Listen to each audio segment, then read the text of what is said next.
அஸ்ஸலாமு அலைக்கும் வரஹ்மத்துல்லாஹி வபரகாத்துஹு. அவுது பில்லாஹி மினஷ் ஷைத்தானிர் ரஜீம். பிஸ்மில்லாஹிர் ரஹ்மானிர் ரஹீம். நிறைவுடைய வாழ்வழித்து நெடுநிலத்தை காப்பதற்கு மறையளித்த மன்னவனுக்கே மாபெரும் புகழ் அனைத்தும். அல்லாஹ்வின் பெரும் கிருபையால் நாம் பல பயான்களை பார்த்திருக்கின்றோம். தீனுடைய விஷயங்களை நிறைய கேட்டிருக்கின்றோம். இன்ஷா அல்லாஹ் அல்லாஹு தாலா நம் அனைவருக்கும் அதன்படி வாழக்கூடிய பாக்கியத்தை தந்தல் புரிவானாக. ஆமீன். நாம் தீனுடைய விஷயங்களை சரியான முறையில் படித்து அதன்படி நடந்து நம்மை வழிகேட்டிலிருந்தும் ஷைத்தானின் பாதையிலிருந்தும் பாதுகாத்து நன்மையில் நிலைத்திருக்க செய்யக்கூடிய 2 விஷயங்கள் முஹம்மது நபி ஸல்லல்லாஹு அலைஹி வஸல்லம் அவர்கள் கூறியிருக்கின்றார்கள். 2 விஷயங்களை நான் விட்டு செல்கின்றேன், அவற்றை நீங்கள் பற்றி பிடித்துக் கொள்ளுங்கள், அப்பொழுது காலமெல்லாம் வழி தவற மாட்டீர்கள்.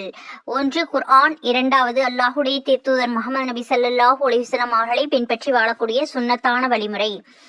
உமர் பின் கத்தாப் ரலியல்லாஹு அன்ஹு முஅத்தா இமாம் மாலிக் 1395வது ஹதீஸில் கூறப்பட்டுள்ளது. ஆகவே நாம் பயான்களின் மூலமும் நபி ஸல்லல்லாஹு அலைஹி வஸல்லம் அவருடைய சுன்னத்துக்களை தெரிந்து கொண்டு அதன்படி வாழ்க்கையை மாற்றி நடந்து நல்லபடியாக நடக்க எல்லாம் வல்ல அல்லாஹ் நம் அனைவருக்கும் கிருபை செய்வானாக. ஆமீன். இன்ஷா அல்லாஹ் இந்த பயானில் நாம் மனிதனுடைய சொத்துக்கள் 3 அதை பற்றி முஹம்மது நபி ஸல்லல்லாஹு அலைஹி வஸல்லம் அவர்கள் என்னென்ன கூறுகின்றார்கள், மேலும் யாருக்காக வேண்டி செலவு செய்ய வேண்டும் என்பதை பற்றிய விரிவான புகாரியில் இருக்கக்கூடிய ஹதீஸ்களை பார்க்கலாம். பொறுமையோடும் கவனமாகவும் முழுமையாகவும் பார்த்து பயனடையுங்கள். மற்றவர்களுக்கும் பகிர்ந்து அல்லாஹு தாலாவிடத்தில் நற்கூலியை பெற்றுக்கொள்ளுங்கள். அல்லாஹு தாலா குர்ஆனில் 2வது சூராவின் 272வது வசனத்தில் நபியே ஸல்லல்லாஹு அலைஹி வஸல்லம், மனிதர்களுக்கு நேரான வழியை அறிவிப்பதுதான் உங்கள் கடமை, நேரான வழியில் அவர்களை செலுத்துவது உங்கள் கடமை அல்ல. ஆயினும் அல்லாஹ் தஆலா தான் நாடியவர்களையே நேரான வழியில் செலுத்துகின்றான். நம்பிக்கையாளர்களே, நல்லதிலிருந்து நீங்கள் எதை செலவு செய்த போதிலும் அது உங்களுக்கு நன்மையாகவே அமையும். அல்லாஹுடைய முகத்தை தேடுவதற்கே தவிர பெருமைக்காக நீங்கள் எதையும் செலவு செய்யாதீர்கள். பெருமையை நாடாமல் நன்மைக்காக எதை செலவு செய்த போதிலும் அதன் கூலியை நீங்கள் முழுமையாக அடைவீர்கள். அதில் உங்களுக்கு அநீதி இழைக்கப்பட மாட்டாது என்று கூறியிருக்கின்றான். சுப்ஹானல்லாஹ். 2வது சூராவின் 273வது வசனத்தில், நம்பிக்கையாளர்களே, சில ஏழைகள் இருக்கின்றார்கள், அவர்கள் அல்லாஹுடைய மார்க்கத்திற்காகவே தங்களை முற்றிலும் அர்ப்பணம் செய்து ஒதுங்கிக் கொண்டதால் தாங்கள் சொந்த வாழ்விற்கு தேடக்கூட பூமியில் நடமாட சாத்தியமற்றவர்களாக இருக்கின்றார்கள். மேலும் அவர்கள் யாசிக்காததால் அவர்களுடைய வறுமை நிலையை அறியாதவர்கள் அவர்களை செல்வந்தர்கள் என்று எண்ணிக்கொள்கின்றார்கள். அவர்களுடைய வறுமையின் அடையாளங்களாகிய ஆடை, இருப்பிடம் ஆகியவைகளை கொண்டு நீங்கள் அவர்களை அறிந்து கொள்ளலாம். அவர்கள் மனிதர்களிடத்தில் வருந்தியும் கேட்க மாட்டார்கள். இத்தகைய ஏழைகளுக்கு நீங்கள் நல்லதிலிருந்து எதை செலவு செய்த போதிலும் நிச்சயமாக அல்லாஹ் அதை நன்கறிந்து அதற்குரிய கூலியை உங்களுக்கு தருவான். சுப்ஹானல்லாஹ். 2வது சூராவின் 274வது வசனத்தில், நம்பிக்கையாளர்களே, எவர்கள் தங்கள் பொருட்களை பிறருக்கு உதவிடும் நோக்கில் இரவிலும் பகலிலும் ரகசியமாகவும் வெளிப்படையாகவும் செலவு செய்கின்றார்களோ அவர்களுக்குரிய கூலி அவர்களுடைய அல்லாஹ்விடம் அவர்களுக்கு உண்டு. அவர்களுக்கு மறுமையில் எந்தவித பயமும் இல்லை, அவர்கள் துக்கப்படவும் மாட்டார்கள் என்று அல்லாஹ் தஆலா குர்ஆனில் கூறியிருக்கின்றான். அடியான் என் செல்வம் என் செல்வம் என்று கூறுகின்றான். அவனுடைய செல்வங்களில் 3 மட்டுமே அவனுக்குரியதாகும். அவன் உண்டு கழித்தது, உடுத்தி கிழித்தது அல்லது கொடுத்து சேமித்து கொண்டது அவனுக்கு உரியவை. மற்றவைகள் அனைத்தும் கைவிட்டு போகக்கூடியவைகள் ஆகும். மக்களுக்காக அவன் விட்டு செல்லக்கூடியவைகள் ஆகும் என்று அல்லாஹுடைய தூதர் முஹம்மது நபி ஸல்லல்லாஹு அலைஹி வஸல்லம் அவர்கள் கூறியிருக்கின்றார்கள். நிலையில்லாத இந்த உலக வாழ்க்கையில் மனிதன் எல்லாமே என்னுடையது, எல்லாமே எனக்குரியது என்று அங்கலாய்த்துக் கொண்டிருக்கின்றான். அதனால்தான் தான் சம்பாதித்தவற்றிலிருந்து பிறருக்கு கொடுக்க மறுக்கின்றான். எல்லாவற்றையும் தானே அனுபவித்து விட வேண்டும் என்று எண்ணுகின்றான். ஆனால் அதற்குள் மரணம் அவனை கவ்வி பிடித்துக் கொள்கின்றது.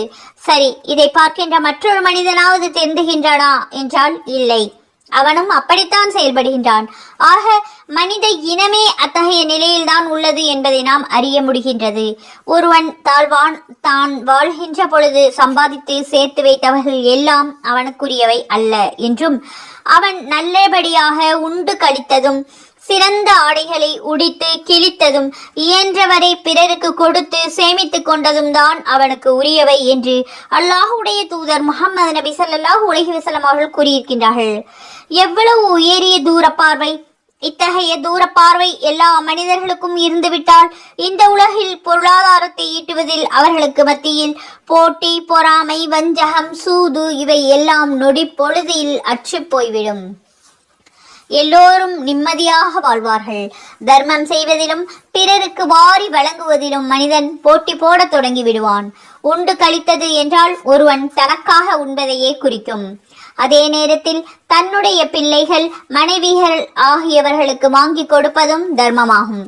ஆம், நீ உன்னுடைய மனைவிக்கு ஊட்டக்கூடிய ஒரு கவல உணவும் உனக்கு தர்மமாகும் என்று முஹம்மது நபி ஸல்லல்லாஹு அலைஹி வஸல்லம் அவர்கள் கூறியிருக்கின்றார்கள். ஆகவே மனைவிக்கு வழங்கும் உணவிற்காக அல்லாஹ் நன்மையை தந்து விடுகின்றான். மனிதர்களில் சிலர் தமக்காக வாங்கி உண்பதில்லை. பின்னர் தன் மனைவிக்கும் பிள்ளைகளுக்கும் எப்படி வாங்கி கொடுப்பார்கள்? பிறகு சக மனிதர்களுக்காக எப்படி செலவு செய்வார்கள்?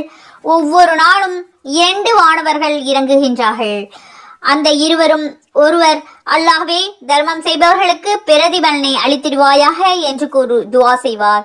மற்றொருவர், யா அல்லாஹ் தர்மம் செய்யாமல் பொருளை தடுத்து வைத்துக் கொள்பவர்களுக்கு அழிவை ஏற்படுத்துவாயாக, ஆமீன் என்று கூறுவார் என்று அல்லாஹுடைய தூதர் முஹம்மது நபி ஸல்லல்லாஹு அலைஹி வஸல்லம் அவர்கள் கூறியிருக்கிறார்கள். புகாரி. பொதுவாக செலவு செய்தல் என்ற பழக்கம் எல்லோருக்கும் வாய்க்காது. ஏனென்றால் பணத்தை செலவு செய்தால் தீர்ந்து போகும் என்ற எண்ணமே முதலில் வந்து நிற்கும். அந்த எண்ணத்தை நீக்கிவிட்டு செலவு செய்தல் அவ்வளவு எளிதானதல்ல. ஏனென்றால் அது மனம் சார்ந்தது. ஆகவே இறையச்சமும் இறை நம்பிக்கையும் மிகுதியாக உள்ளவர்கள் செலவு செய்ய முனைவார்கள். ஏனையோர் செலவு செய்ய யோசிப்பார்கள், சேர்த்து வைக்கவே எண்ணுவார்கள். அவ்வளவு எளிதில் தன்னுடைய பணத்தை பிறருக்கு செலவு செய்ய முனைய மாட்டார்கள். உடுத்தி கிழித்தல் என்பது ஒருவன் தன்னுடைய வாழ்நாளில் நல்ல ஆடைகளையும் புத்தாடைகளையும் வாங்கி உடுத்தி அதற்காக செலவு செய்தலை குறிக்கின்றது. ஆடை என்பது ஒருவர் தன் மானத்தை மறைப்பதற்காக என்றாலும் ஆடை பாதி ஆள் பாதி என்பதற்கேற்ப நல்ல ஆடைகளை அணிவது பிறருடைய பார்வைக்கு அழகாக தெரிவதற்கும் சேர்த்துத்தான் என்பதை அனைவரும் அறிவோம். எனவே பிறருடைய பார்வைக்கு அழகாக தெரிய வேண்டும் என்பதற்காக உடுத்துகின்ற ஆடை நல்ல ஆடையாகவும் சுத்தமானதாகவும் இருக்க வேண்டும். அப்படி என்றால் அதற்காக நாம் செலவு செய்துதான் ஆக வேண்டும். அல்லாஹு தஆலா 7வது சூராவின் 26வது வசனத்தில், ஆதமுடைய மக்களே, உங்கள் மானத்தை மறைக்கக்கூடிய, உங்களை அலங்கரிக்கக்கூடிய ஆடைகளை நிச்சயமாக நாம் உங்களுக்கு அருள் புரிந்திருக்கின்றோம். எனினும் பாவங்களை மறைத்து விடக்கூடிய இறையச்சம் என்னும் ஆடைதான் மிக மேலானது. இவை அனைத்தும் அல்லாஹுடைய வசனங்களாகும். இவற்றை கொண்டு அவர்கள் நல்லுணர்ச்சி பெறுவார்களாக என்று அல்லாஹு தஆலா குர்ஆனில் குறிப்பிட்டிருக்கின்றான். இருப்பினும் எல்லா ஆடைகளுக்கும் மேலாக ஒருவர் அணிந்து கொள்ளக்கூடிய இறையச்சம் என்னும் ஆடை உயர்வானது, மேலானது என்று அல்லாஹ் தஆலா கோடிட்டு காட்டாமல் விட்டுவிடவில்லை. ஆகவே நம்முடைய ஆடைக்காக நாம் செலவு செய்கின்றோம். ஆனால் அது பிறருடைய பார்வைக்கு அழகாக தென்பட வேண்டும் என்பதற்காக இருக்கலாமே தவிர பகட்டிற்காகவும் பெருமைக்காகவும் ஆடை அணியக்கூடாது. இருந்தாலும் சிலர் போதிய வசதி இருந்தும் தன்னுடைய ஆடைக்காக செலவு செய்ய மாட்டார்கள். ஆடையை பழைய ஆடைகளை உடுத்திக்கொண்டே இருப்பார்கள். ஆடைக்காக செலவு செய்தால் பணம் தீர்ந்து போகும் என்ற கவலை அத்தகையவர்களுக்காக முஹம்மது நபி ஸல்லல்லாஹு அலைஹி வஸல்லம் அவர்கள் கூறியிருக்கின்றார்கள். திண்ணமாக அல்லாஹ் தன்னுடைய அடியாண்டம் தன்னுடைய அருட்கொடையின் வெளிப்பாட்டை காண விரும்புகின்றான். நூல் திர்மிதி. தான் உண்பது, தான் உடுத்துவது, இந்த இரண்டும் போக ஒருவன் இந்த உலகில் வாழக்கூடிய காலத்தில் பிறருக்காக எவ்வளவு செலவு செய்கின்றானோ அது எல்லாம் அவனுக்கு தனக்காக சேர்ப்பதே ஆகும். இந்த உலகில் ஒருவன் வங்கியிலே சேமித்து வைத்து தனக்கு தேவையான பொழுது அதை எடுத்து செலவு செய்வதைப் போல ஒருவன் இந்த உலகில் பிறருக்காக செலவு செய்ததை எல்லாம் மறுமையில் அவன் நன்மையாக பெற்றுக்கொள்வான். ஆகவே இந்த மூன்றும் ஒரு மனிதன் அனுபவிக்கின்ற தன்னுடைய சொத்து. மற்றவையெல்லாம் தான் சார்ந்த வாரிசுகளுக்கும் அல்லது பிற மக்களுக்கும் தான். அதிலிருந்து அவனுக்கு நன்மை சேருமா சேராதா என்பது அவனுடைய வாரிசுகளை பொறுத்தே அமையும். பிறருக்காக செலவு செய்ய மனம் வராத மக்களுக்காக அல்லாஹ் தஆலா கீழ்கண்ட 2 வசனங்களை கூறியிருக்கின்றான். உங்களில் ஒருவருக்கு மரணம் வரும் முன்னரே நாம் உங்களுக்கு அளித்த பொருட்களிலிருந்து தான தர்மம் செய்து கொள்ளுங்கள். அவ்வாறு செய்யாமல் மரணிக்கும் சமயம், என்னுடைய இறைவனே, என் தவணைக்குரிய எனக்கு சிறிது பிற்படுத்தக் கூடாதா? என்னுடைய தவணையை சிறிது பிற்படுத்தக் கூடாதா? அப்படியாவது நான் தர்மம் செய்து சாலிகான நல்லவர்களில் ஒருவனாக ஆகிவிடுவேனே என்று கூறுவான். ஆக மனிதன் எவ்வளவு உழைத்து சேர்த்தாலும் அவனுக்கு மிஞ்சுவது அவன் சேர்த்த நல்லறங்கள் மட்டுமே. எனவே நாம் வாழும் காலத்தில் நல்ல முறையில் உண்டு உடுத்தி பிறருக்கு வழங்கி வாழ வேண்டும். ஈருலகிலும் அப்பொழுதுதான் நன்மைகள் கிடைக்கும். அல்லாஹு தஆலா குர்ஆனில் 63வது சூராவின் 10வது வசனத்தில், உங்களுக்கு மரணம் வருவதற்கு முன்பாகவே நாம் உங்களுக்கு கொடுத்தவற்றிலிருந்து தர்மம் செய்யுங்கள். அவ்வாறு செய்யாதவன் மரணிக்கும் சமயத்தில், என்னுடைய இறைவனே, ஒரு சொற்ப காலத்திற்கு என்னை விட்டு வைக்க வேண்டாமா? அவ்வாறு விட்டால் நான் தானமும் செய்வேன், நன்மைகளை செய்து நல்லோர்களிலும் ஆகிவிடுவேன் என்று கூறுவான். முஹம்மது நபி ஸல்லல்லாஹு அலைஹி வஸல்லம் அவர்கள் கூறினார்கள், அல்லாஹு தஆலாவுடைய திருப்பொருத்தத்தை நாடி ஒரு முஸ்லிம் தன்னுடைய குடும்பத்தினர்களுக்காக செலவிட்டால் அது தர்மமாக மாறிவிடும். இன்னும் முஹம்மது நபி ஸல்லல்லாஹு அலைஹி வஸல்லம் அவர்கள் கூறினார்கள், அல்லாஹ் ஆதமின் மகனே, மனிதனே, மனிதர்களுக்காக மற்றவர்களுக்காக செலவு செய், உனக்கு செலவிடுவேன் என்று கூறுகின்றான் என்று அபூ ஹுரைரா ரலியல்லாஹு அன்ஹு அவர்கள் அறிவித்திருக்கின்றார்கள். மேலும் கணவனை இழந்த கைம்பெண்ணுக்காகவும் ஏழைகளுக்காகவும் பாடுபடுபவர்கள் இறை வழியில் அறப்போர் செய்பவர்களைப் போன்ற அவர் ஆவார். இரவில் நின்று வணங்கி பகலில் நோன்பு நோட்பவர்களை போன்றவர் ஆவார் என்று அபூ ஹுரைரா ரலியல்லாஹு அன்ஹு அவர்கள் அறிவித்திருக்கின்றார்கள்.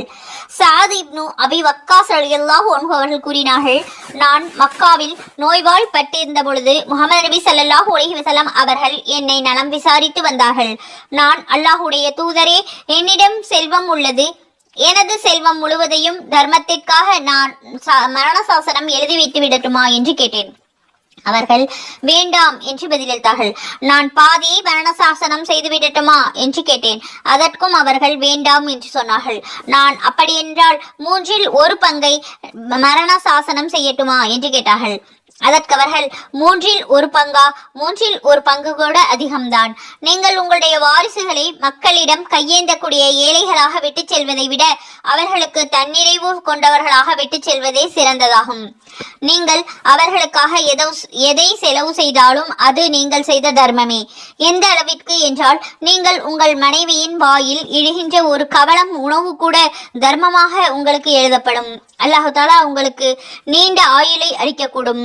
அப்பொழுது மக்கள் சிலர் உங்களால் பயனடைந்திடவும் வேறு சிலர் உங்களால் இழப்புக்கு உள்ளாகவும் கூடும் என்று சொன்னார்கள்.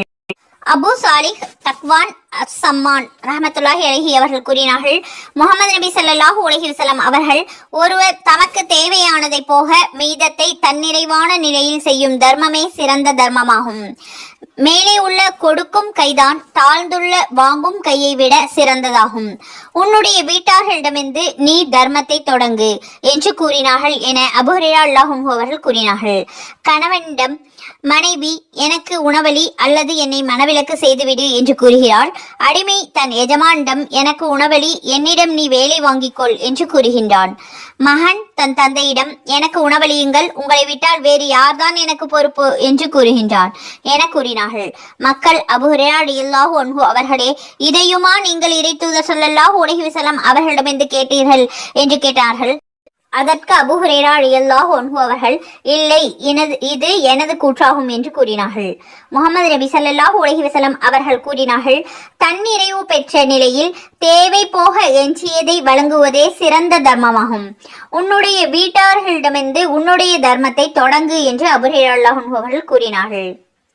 மஅமர் பின் ராசித் ரஹமத்துல்லாஹி அலைஹி அவர்கள் கூறியதாவது, சுபியான் அஸ்-சௌரி ரஹமத்துல்லாஹி அலைஹி அவர்கள், என்னிடம் ஒரு குடும்பத்தினர்களுக்காக ஒரு ஆண்டுக்கான அல்லது ஒரு ஆண்டின் ஒரு பகுதிக்கான உணவை முன்கூட்டியே சேமித்து வைப்பவர்களை பற்றி நீங்கள் ஏதாவது ஹதீஸ்களை கேள்விப்பட்டிருக்கின்றீர்களா என்று கேட்டார்கள். நான், அப்படி ஒரு ஹதீஸ் எனக்கு நினைவு வரவில்லை என்று சொன்னேன். பிறகு உமர் ரலியல்லாஹு அன்ஹு அவர்கள் அறிவித்துள்ள ஒரு ஹதீஸ் நினைவுக்கு வந்தது. நபி ஸல்லல்லாஹு அலைஹி வஸல்லம் அவர்கள் பனு நளீர் குலத்தாருடைய பேரித்தம் தோட்டத்தை விற்று தன்னுடைய குடும்பத்தினர்களுக்கு அவர்களுடைய ஒரு ஆண்டுக்கான உணவை முன்கூட்டியே சேமித்து வைப்பவர்களாக இருந்தார்கள். முஹம்மது இப்னு ஜுபைர் இப்னி முத்இம் ரஹமத்துல்லாஹி அலைஹி அவர்கள் அறிவித்தார்கள், நான் மாலிக் இப்னு அவுஸ் ரலியல்லாஹு அன்ஹு அவர்களிடம் சென்று ஃபதக் சொத்து தொடர்பான பிரச்சனையை குறித்து கேட்டேன். அவர்கள் கூறினார்கள், நான் கலிஃபா உமர் ரலியல்லாஹு அன்ஹு அழைத்ததன் பேரில் அவர்களிடம் சென்றேன். சிறிது நேரம் அவர்கள் என்னிடம் பேசிக் கொண்டிருந்தார்கள். அப்பொழுது உமர் ரலியல்லாஹு அன்ஹு அவர்களுடைய மெய்காவலர் எர்பஉ என்பவர் அவர்களிடம் வந்து, உஸ்மான் இப்னு அஃபான் ரலியல்லாஹு அன்ஹு, அப்துர் ரஹ்மான் இப்னு அவுஃப் ரலியல்லாஹு அன்ஹு, ஜுபைர் இப்னு அவ்வாம் ரலியல்லாஹு அன்ஹு, சாத் இப்னு அபி வக்காஸ் ரலியல்லாஹு அன்ஹு ஆகியோர்கள் தங்களை சந்திக்க அனுமதி கேட்கின்றார்கள். தாங்கள் அவர்களுக்கு அனுமதி அளிக்கின்றீர்களா என்று கேட்டார்கள். உமர் ரலியல்லாஹு அன்ஹு அவர்கள் சரி என்று கூறி அவர்களுக்கு தம்மை சந்திக்க அனுமதி அளித்தார்கள். அவர்கள் அனைவரும் உள்ளே வந்து சலாம் முகமன் சொல்லி அமர்ந்தார்கள். பிறகு சற்று நேரம் கழித்து எர்பஉ வந்து உமர் ரலியல்லாஹு அன்ஹு அவர்களிடம் அலி ரலியல்லாஹு அன்ஹு அவர்களையும் அப்பாஸ் ரலியல்லாஹு அன்ஹு அவர்களையும் சந்திக்க தங்களுக்கு விருப்பம் உண்டா என்று கேட்டதற்கு உமர் ரலியல்லாஹு அன்ஹு அவர்கள் ஆம், அந்த இருவரும் தம்மை சந்திப்பதற்காக அனுமதி அளிக்க அந்த இருவரும் உள்ளே நுழைந்தார்கள். இருவரும் சலாம் சொல்லி அமர்ந்து விட்டார்கள்.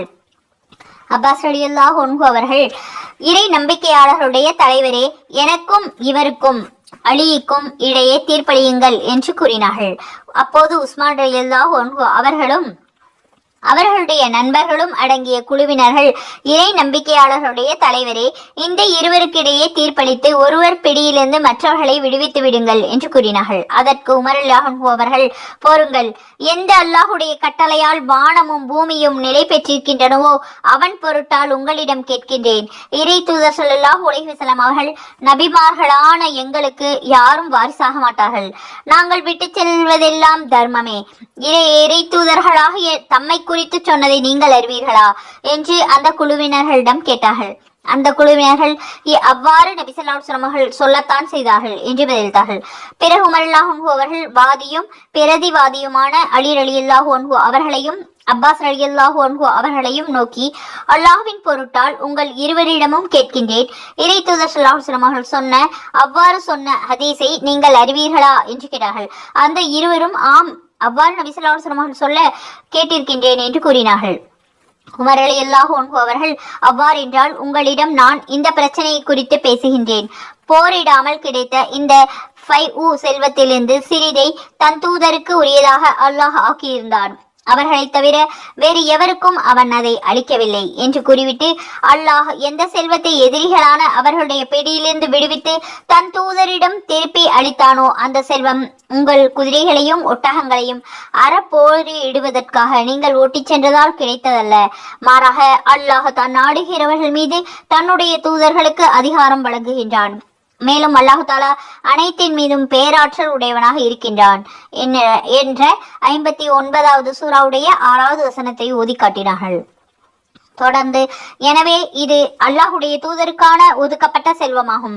அல்லாஹ்வின் மீது ஆணையாக உங்களை விட்டுவிட்டு அதை நபி ஸல்லல்லாஹு அலைஹி வஸல்லம் அவர்கள் தமக்காக சேகரித்து வைத்துக் கொள்ளவில்லை. அதை உங்களை விட பெரியதாக கருதவும் இல்லை. அதை உங்களுக்கு வழங்கவே செய்தார்கள். உங்களுக்கிடையே அதை பரவலாக பங்கிட்டார்கள். இறுதியில் இறை தூதர் ஸல்லல்லாஹு அலைஹி வஸல்லம் அவர்கள் நிதியான அதிலிருந்து இந்த செல்வம் மட்டுமே மீதமாயிற்று. இறை தூதர் ஸல்லல்லாஹு அலைஹி வஸல்லம் அவர்கள் இந்த செல்வத்திலிருந்து தன்னுடைய வீட்டாருடைய வருட செலவை அவர்களுக்கு வழங்கி வந்தார்கள். அப்படி கொடுத்த பிறகு மீதம் உள்ளதை எடுத்து அல்லாஹ்வுடைய பாதையில் செலவிடக்கூடிய செல்வத்தை எந்த இனங்களில் செலவிடுவார்களோ அவற்றில் சேமநிலை நிதியாக வைத்து செலவிட்டு வந்தார்கள். இவ்வாறு இறை தூதர் ஸல்லல்லாஹு அலைஹி வஸல்லம் அவர்கள் தன்னுடைய வாழ்நாளில் செயல்பட்டு வந்தார்கள். எனவே அல்லாஹ்வின் பொருட்டால் உங்களை கேட்கின்றேன், இதை நீங்கள் அறிவீர்களா என்று கேட்டார்கள். அதற்கு அந்த குழுவினரான அவர்கள் ஆம், அறிவோம் என்று பதிலளித்தார்கள். பிறகு அலி ரலியல்லாஹு அன்ஹு அவர்களிடமும் அப்பாஸ் ரலியல்லாஹு அன்ஹு அவர்களிடமும் உங்கள் இருவரையும் அல்லாஹ்வின் பொருட்டால் கேட்கின்றேன், நீங்கள் இதை அறிவீர்களா என்று கேட்டார்கள். அவர்கள் ஆம், அறிவோம் என்றார்கள். உமர் ரலியல்லாஹு அன்ஹு அவர்கள் அதற்கு பிறகு அல்லாஹ் தன் தூதரை அழைத்துக் கொண்டான். அப்பொழுது ஆட்சி தலைவராக தேர்வு செய்யப்பட்ட அபூபக்கர் ரலியல்லாஹு அன்ஹு அவர்கள், நான் அல்லாஹ்வுடைய தூதருடைய ஆட்சிக்கு பிறகு பிரதிநிதி ஆவேன் என்று கூறி அந்த செல்வத்தை தன் கைவசம் எடுத்துக்கொண்டார்கள். அது விஷயத்தில் இறை தூதர் ஸல்லல்லாஹு அலைஹி வஸல்லம் அவர்கள் செயல்பட்டதை போல தாமும் செயல்பட்டார்கள் என்று கூறிவிட்டு அலி ரலியல்லாஹு அன்ஹு, அப்பாஸ் ரலியல்லாஹு அன்ஹு ஆகியவர்களை நோக்கி உமர் ரலியல்லாஹு அன்ஹு அவர்கள், அப்போதும் நீங்கள் இருவரும் அபூபக்கர் ரலியல்லாஹு அன்ஹு அவர்கள் இப்படி சொல்கின்றார்கள் இறை தூதர் நிதியான எங்களுடைய சொத்தை தர மறுக்கின்றார்கள் என்று சொன்னீர்கள். ஆனால் அபூபக்கர் ரலியல்லாஹு அன்ஹு அவர்கள் அந்த விஷயத்தில் உண்மையை கூறினார்கள். நல்ல விதமாக நடந்து கொண்டார்கள். நேர்வழி நடந்து வாய்மையை பின்பற்றினார்கள் என்பதை அல்லாஹ் அறிவான். பிறகு அபூபக்கர் ரலியல்லாஹு அன்ஹு அவர்களையும் அல்லாஹ் தஆலா அழைத்துக் கொண்டான். அப்பொழுது ஆட்சி தலைவராக தேர்வு செய்யப்பட்ட நான் அல்லாஹுடைய தூதருடைய ஆட்சிக்கும் அபூபக்கர் ரலியல்லாஹு அன்ஹு அவர்களுக்கு பிறகு பிரதிநிதி ஆவேன் என்று கூறி அந்த செல்வத்தை என்னுடைய ஆட்சி காலத்தில் 2 ஆண்டுகளுக்கு என் கைவசம் எடுத்துக்கொண்டேன். இறை தூதர் ஸல்லல்லாஹு அலைஹி வஸல்லம் அவர்களும் அவர்களுக்கு பிறகு அபூபக்கர் ரலியல்லாஹு அன்ஹு அவர்களும் நடந்து கொண்ட முறைப்படி நானும் செயல்பட்டு வந்தேன். பிறகு நீங்கள் இருவரும் இந்த செல்வம் தொடர்பாக பேச என்னிடம் வந்தீர்கள். உங்கள் இருவருடைய பேச்சும் ஒன்றாகவே இருந்தது. இருவருடைய நிலையும் ஒன்றுபட்டதாகவே இருந்தது. அப்பாஸே, நீங்கள் என்னிடம் உங்களுடைய சகோதரர் புதல்வரிடமிருந்து நபி இடமிருந்து உங்களுக்கு சேர வேண்டிய வாரிசு பங்கை கேட்டபடி வந்தீர்கள். இதோ இவரும் அழியும் தன்னுடைய மனைவிக்கு அவருடைய தந்தையாகிய நபி ஸல்லல்லாஹு அலைஹி வஸல்லம் அவர்களிடமிருந்து கிடைக்க வேண்டிய பங்கை கேட்டபடி வந்திருக்கின்றார். அப்போது உங்கள் இருவரிடமும் நீங்கள் இருவரும் விரும்பினால் அல்லாஹ்விடம் செய்த ஒப்பந்தமும் அவனுக்கு அளித்த உறுதிமொழியும் உங்கள் பொறுப்பாக இருக்க அதன் விஷயத்தில் இறை தூதர் ஸல்லல்லாஹு அலைஹி வஸல்லம் அவர்களும் அபூபக்கர் ரலியல்லாஹு அன்ஹு அவர்களும் செயல்பட்டவாறும் நான் ஆட்சிக்கு வந்ததிலிருந்து செயல்பட்டபடியும் நீங்கள் இருவரும் செயல்பட வேண்டும் எனும் நிபந்தனையின் அடிப்படையில் உங்கள் இருவரிடமும் இந்த செல்வத்தை ஒப்படைத்து விடுகின்றேன். அவ்வாறு இல்லையாயின் இது தொடர்பாக என்னிடம் நீங்கள் இருவரும் பேச வேண்டாம் என்று சொன்னேன். அதற்கு நீங்கள் இருவரும் அந்த நிபந்தனையின் அடிப்படையில் அதை எங்களிடம் ஒப்படைத்து விடுங்கள் என்று சொன்னீர்கள். அதன்படியே அந்த செல்வத்தை உங்கள் இருவரிடமும் நான் ஒப்படைத்தேன் என்று கூறினார்கள். பிறகு அங்கிருந்த குழுவினர்களிடம், அல்லாஹுடைய பெயரால் உங்களிடம் நான் கேட்கின்றேன், நான் அந்த செல்வத்தை இவர்கள் இருவரிடமும் அந்த நிபந்தனையின்படியே ஒப்படைத்தேனா இல்லையா என்று கேட்க அந்த குழுவினர்கள் ஆம் என்றார்கள். அலி ரலியல்லாஹு அன்ஹு அப்பாஸ் ரலியல்லாஹு அன்ஹு அவர்களையும் நோக்கி உமர் ரலியல்லாஹு அன்ஹு அவர்கள், நான் உங்கள் இருவரையும் அல்லாஹ்வின் பொருட்டால் கேட்கின்றேன், நான் அந்த செல்வத்தை உங்கள் இருவரிடம் அந்த நிபந்தனையின்படியே ஒப்படைத்தேனா இல்லையா என்று கேட்க அந்த இருவரும் ஆம் என்று பதிலளித்தார்கள். உமர் ரலியல்லாஹு அன்ஹு அவர்கள், இதை தவிர வேறொரு தீர்ப்பை நீங்கள் என்னிடம் கோருகிறீர்களா? எவனுடைய கட்டளையால் வானமும் பூமியும் நிலை பெற்றுள்ளனவோ அவன் மீது சத்தியமாக நான் இந்த விஷயத்தில் இதை தவிர வேறு எந்த தீர்ப்பையும் மறுமை நாள் வரை நிகழும் வரை அளிக்க மாட்டேன். உங்கள் இருவராலும் அதை பராமரிக்க முடியாவிட்டால் என்னிடம் அதை ஒப்படைத்து விடுங்கள். அதை உங்களுக்கு பதிலாக நானே பராமரித்துக் கொள்வேன் என்று கூறினார்கள். ஆயிஷா ரலியல்லாஹு அன்ஹா அவர்கள் அறிவித்தார்கள், ஒருமுறை ஹிந்த் பின்த் உத்பா ரலியல்லாஹு அன்ஹு அவர்கள் நபி ஸல்லல்லாஹு அலைஹி வஸல்லம் அவர்களிடம் வந்து, இறை தூதர் அவர்களே, என்னுடைய கணவர் அபூ சுபியான் கருமையான ஒருவர். அவருக்குரிய செல்வத்திலிருந்து எங்கள் பிள்ளைகளுக்கு நான் உணவளித்தால் அது என் மீது குற்றமாகுமா என்று கேட்டார்கள். முஹம்மது நபி ஸல்லல்லாஹு அலைஹி வஸல்லம் அவர்கள், நியாயமான அளவு தவிர அவ்வாறு செய்ய வேண்டாம் என்று பதிலளித்தார்கள். இறை தூதர் ஸல்லல்லாஹு அலைஹி வஸல்லம் அவர்கள் கூறினார்கள், ஒரு பெண் தன்னுடைய கணவனின் சம்பாத்தியத்திலிருந்து அவனுடைய உத்தரவின்றி அறவழியில் செலவிட்டால் அதன் பிரதிபலனில் பாதி அவனுக்கு கிடைக்கும் என்று அபூ ஹுரைரா ரலியல்லாஹு அன்ஹு அவர்கள் அறிவித்தார்கள். அலி ரலியல்லாஹு அன்ஹு அவர்கள் அறிவித்தார்கள், என்னுடைய மனைவி ஃபாத்திமா ரலியல்லாஹு அன்ஹா அவர்கள் தீர்கை சுற்றுவதால் தன்னுடைய கையில் ஏற்பட்ட காயம் குறித்து நபி ஸல்லல்லாஹு அலைஹி வஸல்லம் அவர்களிடம் சென்று முறையிடுவதற்காக சென்றார்கள். ஏனென்றால் போர் கைதிகளான அடிமைகளில் சிலர் நபி ஸல்லல்லாஹு அலைஹி வஸல்லம் அவர்களிடம் வந்திருப்பதாக அவருக்கு செய்தி வந்தது. ஆனால் ஃபாத்திமா ரலியல்லாஹு அன்ஹா அவர்கள் நபி ஸல்லல்லாஹு அலைஹி வஸல்லம் அவர்களை காணவில்லை. தான் வந்த நோக்கத்தை ஆயிஷா ரலியல்லாஹு அன்ஹா அவர்களிடம் ஃபாத்திமா ரலியல்லாஹு அன்ஹா அவர்கள் கூறினார்கள். முஹம்மது நபி ஸல்லல்லாஹு அலைஹி வஸல்லம் அவர்கள் வீட்டிற்கு வந்தபொழுது ஆயிஷா ரலியல்லாஹு அன்ஹா அவர்கள் நபி ஸல்லல்லாஹு அலைஹி வஸல்லம் அவர்களிடம் விவரத்தை கூறினார்கள். நபி ஸல்லல்லாஹு அலைஹி வஸல்லம் அவர்கள் ஃபாத்திமா ரலியல்லாஹு அன்ஹா அவர்களுடைய வீட்டிற்கு வந்தார்கள். அப்பொழுது நாங்கள் படுக்கைக்கு சென்று விட்டிருந்தோம். நபி அவர்களை பார்த்த உடனே நாங்கள் எழுந்திருக்க போனோம். அவர்கள், நீங்கள் இருவரும் உங்கள் இடத்திலேயே இருங்கள் என்று சொல்லிவிட்டு அவர்களே வந்து எனக்கும் ஃபாத்திமாவுக்கும் இடையே அமர்ந்தார்கள். அவர்களுடைய பாதங்கள் என் வயிற்றில் பட்டு அதன் குளிர்ச்சியை நான் உணரும் அளவிற்கு நெருக்கமாக அமர்ந்தார்கள். அப்போது அவர்கள், நீங்கள் இருவரும் கேட்டதை விட சிறந்ததை நான் உங்களுக்கு அறிவிக்கட்டுமா? நீங்கள் இருவரும் உங்களுடைய படுக்கைக்கு செல்லும் பொழுது அல்லது உங்கள் விரிக்க செல்லும் பொழுது 33 தடவை சுபஹான் அல்லாஹ், அல்லாஹ் மிக தூய்மையானவன் என்றும் 33 தடவை அல்ஹம்துலில்லாஹ், எல்லா புகழும் அல்லாஹ்விற்கே உரியது என்றும் 34 தடவை அல்லாஹு அக்பர், அல்லாஹ் மிக பெரியவன் என்றும் சொல்லுங்கள். அது உங்களுக்கு பணியால் கிடைப்பதை விட சிறந்ததாகும் என்று கூறினார்கள். அஸ்வத் இப்னு யசீத் ரஹ்மத்துல்லாஹி அலைஹி அவர்கள் அறிவித்தார்கள், நான் ஆயிஷா ரலியல்லாஹு அன்ஹா அவர்களிடம் முஹம்மது நபி ஸல்லல்லாஹு அலைஹி வஸல்லம் அவர்கள் வீட்டில் என்ன வேலை செய்து வந்தார்கள் என்று கேட்டேன். அதற்கு ஆயிஷா ரலியல்லாஹு அன்ஹா அவர்கள், நபி ஸல்லல்லாஹு அலைஹி வஸல்லம் அவர்கள் தன்னுடைய வீட்டார்களுக்காக வீட்டு வேலை செய்தார்கள். தொழுகை அறிவிப்பை பாங்கு சத்தத்தை கேட்டால் உடனே தொழுகைக்கு புறப்பட்டு விடுவார்கள் என்று பதிலளித்தார்கள். முஹம்மது நபி ஸல்லல்லாஹு அலைஹி வஸல்லம் அவர்கள் கூறினார்கள், ஒட்டகத்தில் பயணம் செய்த அரபு பெண்களிலேயே சிறந்தவர்கள் குறைஷி பெண்கள் ஆவார்கள் என அபூ ஹுரைரா ரலியல்லாஹு அன்ஹு அவர்கள் அறிவித்தார்கள். முஹம்மது நபி ஸல்லல்லாஹு அலைஹி வஸல்லம் அவர்கள் கூறினார்கள், ஒட்டகத்தில் பயணம் செய்த அரபு பெண்களில் குறைஷி பெண்கள் சிறந்தவர்கள். அவர்கள் குழந்தைகள் மீது அதிக பாசம் கொண்டவர்கள். தன்னுடைய கணவனின் செல்வத்தை அதிகமாக பேணி பாதுகாப்பவர்கள் ஆவார்கள். முஆவியா ரலியல்லாஹு அன்ஹு மற்றும் இப்னு அப்பாஸ் ரலியல்லாஹு அன்ஹு அவர்களிடமிருந்தும் இதே போல அறிவிக்கப்பட்டது. அலி ரலியல்லாஹு அன்ஹு அவர்கள் கூறினார்கள், முஹம்மது நபி ஸல்லல்லாஹு அலைஹி வஸல்லம் அவர்கள் எனக்கு கோடு போட்ட பட்டு அங்கி ஒன்றை அன்பளிப்பாக வழங்கினார்கள். எனவே அதை நான் அணிந்து கொண்டேன். இதை கண்ட முஹம்மது நபி ஸல்லல்லாஹு அலைஹி வஸல்லம் அவருடைய முகத்தில் கோவக்குறியை பார்த்தேன். உடனே நான் அதை பல துண்டுகளாக்கி எங்கள் குடும்ப பெண்களிடையே பங்கிட்டு விட்டேன். சுப்ஹானல்லாஹ். ஜாபிர் இப்னு அப்துல்லா ரலியல்லாஹு அன்ஹு அவர்கள் அறிவித்தார்கள், என்னுடைய தந்தை உஹது போரில் இறந்து விட்டார்கள். இறக்கும் பொழுது 7 பெண் குழந்தைகளை அல்லது 9 பெண் குழந்தைகளை விட்டு சென்றார்கள். எனவே கண்ணி கழிந்த ஒரு பெண்ணை நான் மனம் முடித்துக் கொண்டேன். அப்போது இறைத்தூதர் ஸல்லல்லாஹு அலைஹி வஸல்லம் அவர்கள் என்னிடம், ஜாபிரே, நீ மனம் முடித்துக் கொண்டாயா என்று கேட்டார்கள். நான் ஆம் என்று சொன்னேன். அவர்கள் கன்னி பெண்ணையா என்று கேட்டார்கள்.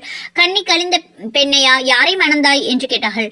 நான் இல்லை, கண்ணி கழிந்த பெண்ணை தான் மணந்தேன் என்று பதிலளித்தேன். நபி ஸல்லல்லாஹு அலைஹி வஸல்லம் அவர்கள், கன்னி பெண்ணை மணந்து நீ அவள் உன்னோடு கூடி குழாய் விளையாடலாமே, நீ அவளுக்கு அவள் உனக்கு மகிழ்வூட்டலாமே என்று கூறினார்கள். அதற்கு நான் முஹம்மது நபி ஸல்லல்லாஹு அலைஹி வஸல்லம் அவர்களிடம், என் தந்தை அப்துல்லா ரலியல்லாஹு அன்ஹு அவர்கள் பல பெண் மக்களை விட்டுவிட்டு இறந்து விட்டார்கள். வயதில் அந்த பெண் மக்களை போன்ற ஒரு இளம் வயது பெண்ணை மனம் முடித்து அவர்களிடம் அழைத்து செல்வதை நான் விரும்பவில்லை. எனவே நான் அவர்களை பராமரித்து சீராட்டி வளர்க்கும் அனுபவமுள்ள ஒரு பெண்ணை மணந்து கொண்டேன் என்றேன். அப்போது முஹம்மது நபி ஸல்லல்லாஹு அலைஹி வஸல்லம் அவர்கள், அல்லாஹ் உனக்கு சுபிட்சத்தை அளிப்பானாக, ஆமீன். அல்லாஹ் உனக்கு நன்மைகளை அளிப்பானாக, ஆமீன் என்று கூறினார்கள். சுப்ஹானல்லாஹ். அபூ ஹுரைரா ரலியல்லாஹு அன்ஹு அவர்கள் அறிவித்தார்கள், முஹம்மது நபி ஸல்லல்லாஹு அலைஹி வஸல்லம் அவர்களிடம் ஒருவர் வந்து, நான் அழிந்து விட்டேன் என்று கூறினார்கள். முஹம்மது நபி ஸல்லல்லாஹு அலைஹி வஸல்லம் அவர்கள், ஏன், என்ன நடந்தது என்று கேட்டார்கள். அவர், நான் ரமலானுடைய மாதத்தில் பகலில் என் மனைவியோடு தாம்பத்திய உறவு கொண்டு விட்டேன் என்று கூறினார்கள். அதற்கு முஹம்மது நபி ஸல்லல்லாஹு அலைஹி வஸல்லம் அவர்கள், ஒரு அடிமையை விடுதலை செய்து விடுவீராக என்று கூறினார்கள். அதற்கு அவர், என்னிடம் அடிமை இல்லையே என்று கூறினார்கள். அவர்கள், அப்படியென்றால் தொடர்ந்து 2 மாதங்கள் நோன்பு வைப்பீராக என்று கூறினார்கள். அதற்கு அவர்கள், அது என்னால் முடியாது என்று கூறினார்கள். நபி ஸல்லல்லாஹு அலைஹி வஸல்லம் அவர்கள், அப்படியென்றால் 60 ஏழைகளுக்கு உணவளிப்பீராக என்று கூறினார்கள். அந்த மனிதர், என்னிடம் வசதி இல்லையே என்று கூறினார். அப்பொழுது முஹம்மது நபி ஸல்லல்லாஹு அலைஹி வஸல்லம் அவர்களிடம் பேரித்தம் பழமுள்ள கூடை ஒன்று வரப்பட்டது.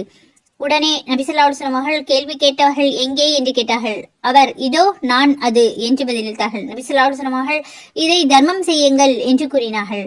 அதற்கு அவர், எங்களை விட அதிக தேவையுள்ள ஒருவருக்கா தர்மம் செய்ய சொல்கின்றீர்கள்? இறை தூதர் அவர்களே, உங்களை சத்தியத்தோடு அனுப்பிய அல்லாஹ்வின் மீது ஆணையாக, மதீனாவுடைய 2 மலைகளுக்கிடையே எங்களை விட அதிக தேவையுள்ள குடும்பத்தார்கள் யாருமே இல்லை என்று கூறினார்கள். உடனே முஹம்மது நபி ஸல்லல்லாஹு அலைஹி வஸல்லம் அவர்கள் தன் கடைவாய் பற்கள் தெரிய சிரித்தார்கள்.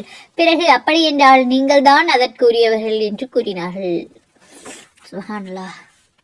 முஹம்மது நபி ஸல்லல்லாஹு அலைஹி வஸல்லம் அவர்களுடைய துணைவிரியான உம்மு சல்மா ரலியல்லாஹு அன்ஹா அவர்கள் அறிவித்தார்கள், நபி ஸல்லல்லாஹு அலைஹி வஸல்லம் அவர்களிடம், நான் இறை தூதர் அவர்களே, என்னுடைய முதல் கணவர் அபூ சலமாவுடைய பிள்ளைகளுக்கு செலவழிப்பதால் எனக்கு நன்மை உண்டா என்று அவர்களை இன்னின்னவாறு தேவையுள்ளவர்களாக விட்டுவிட விரும்பவில்லை.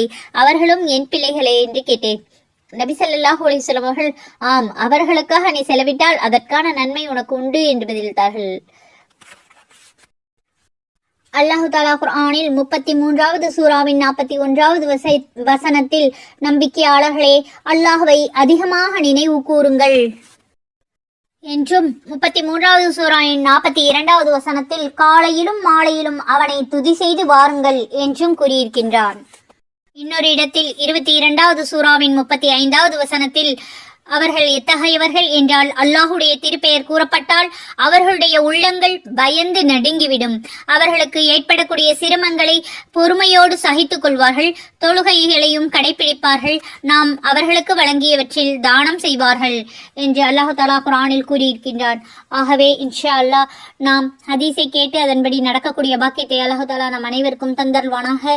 அதிகமாக தர்மம் செய்யக்கூடிய பாக்கியத்தை தந்தருள்வானாக. ஆமீன். அதிகமாக குடும்பத்திற்காக செலவு செய்யக்கூடியவர்கள் நம் அனைவரையும் ஆக்கியருள் புரிவானாக. ஆமீன். தொழுகையை உள்ளச்சத்தோடும் பயபக்தியோடும் தொழுகக்கூடிய பாக்கியத்தை அல்லாஹு தஆலா நம் அனைவருக்கும் தந்தருள்வானாக. ஆமீன்.